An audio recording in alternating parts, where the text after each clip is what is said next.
Taping ng The Bagman nagsimula na. Patuloy na pinapatunayan ni Judy Ann Santos ang pagiging forever kapamilya at isa sa ultimate star ng ABS-CBN dahil excited na ang fans na gawin niyang proyekto. Kabilang narito ang seryeng The Bagman. Umaarangkada na nga si Juday para sa taping ng action drama series na The Bagman na pinagbibidahan din ni John Arcilla at Arjo Atayde. Kamakailan lang ay nagpasalamat si Juday sa mga bumubuo ng The Bagman dahil sa munting sorpresa na inihanda nila sa set para sa kaarawan niya.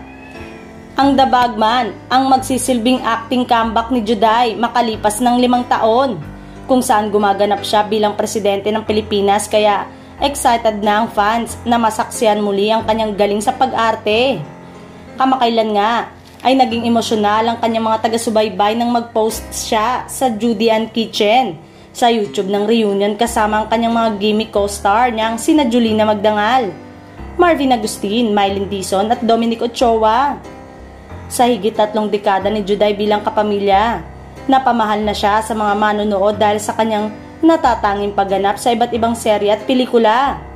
Ilan sa mga hit shows niya ang Mara Clara, Esperanza at Gimmick, at mga pelikulang Isusumbong Kita sa Tatay Ko, Till There Was You at Kasal Kasali Kasalo. Unang nakilala si Judy Ann sa hit 1992 TV series na Mara Clara kasama si Gladys Reyes.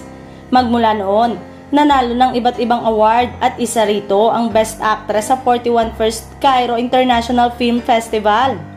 Ang huli niyang teleserye ay ang 2019 Kapamilya Primetime series na Starla at naging host din siya ng inspirational 2021 docudrama na Paano Kita Mapapasalamatan.